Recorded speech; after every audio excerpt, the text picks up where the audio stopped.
one of the things I just wanted to kind of touch on briefly is this idea of what the whole gospel kind of means.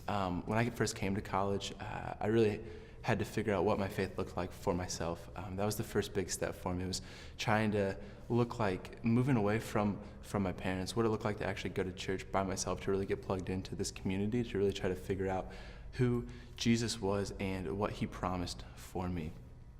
Throughout that process, some of the big events that I think really changed my walk. I was able to go to Passion Conference for the past 3 years with Campus House, and just being able to worship in a place with, I think the first year was like 25,000 people, and then the next year was like 40,000, and then this past year was 60,000 people, and just being able to see how big God really is, I think really changed a lot of the way that I look at God and just how I interact with him on a daily basis. As a follower of Jesus Christ, I truly believe that I have been saved, and from that constantly produces a sense of the utmost joy. As it says in Psalm 51,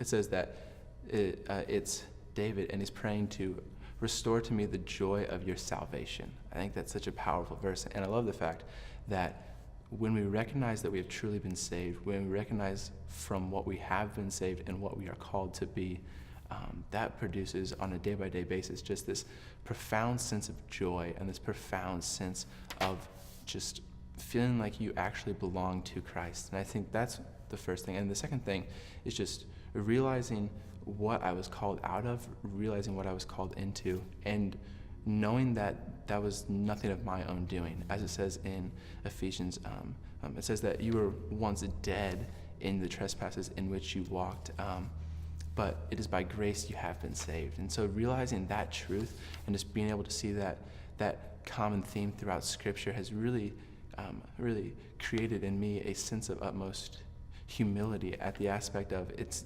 nothing of my own doing. I didn't win any battle. I didn't earn the highest marks, but rather I was a sinner. I was destined for hell. I was dead, and Christ rescued me.